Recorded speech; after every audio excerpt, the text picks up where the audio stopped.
Greetings మన లైఫ్లో మర్చిపోలేని మెమరీస్లో ఇదొకటి. ఇప్పుడు విషెస్ ఈజీగా మన వాట్సాప్లో చెప్పేస్తున్నాం, కానీ ఆ రోజుల్లో గ్రీటింగ్స్కి ఒక ప్రత్యేకత ఉండేది. 90sలో ఈ గ్రీటింగ్స్ అంటే ఒక మహా పండగ అన్నమాట. డిసెంబర్ వచ్చిందంటే చాలు, ప్రతి షాప్లోని గ్రీటింగ్సే. నచ్చిన గ్రీటింగ్స్ కొనుక్కోవడం, ప్రతి షాప్ వెళ్ళి చూడడం, ఇంకా 31st నైట్ అదే పని.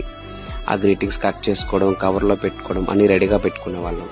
తర్వాత మార్నింగే తలకు స్నానం చేసి ఆ గ్రీటింగ్స్ పట్టుకొని ప్రతి ఫ్రెండ్ ఇంటికి వెళ్ళి గ్రీటింగ్స్ ఇచ్చేవాళ్ళం. ఆ రోజులే వేరు. ఆ గ్రీటింగ్స్ ఇచ్చిన తర్వాత నాకు ఈ గ్రీటింగ్ ఇస్తానని ఒకరొకరు చెప్పుకుంటూ ఉండేవాళ్ళం. Flower greetings, Chiranjeevi greetings, Pawan Kalyan greetings అని అద్భుతంగా ఉండేవి. నువ్వు నాకు గ్రీటింగ్ అయిపోతే నేను నీ గ్రీటింగ్ ఇవ్వను అని సరదాగా అంటూ ఉండేవాళ్ళం. ఇంకా చిరంజీవి గ్రీటింగ్స్ అయితే నాకు కావాలి అని పోటీ కూడా పడుతూ ఉండేవారు. ఆ రోజులే వేరు. ఇంకా అబ్బాయిలకైతే హీరో గ్రీటింగ్స్, అమ్మాయిలు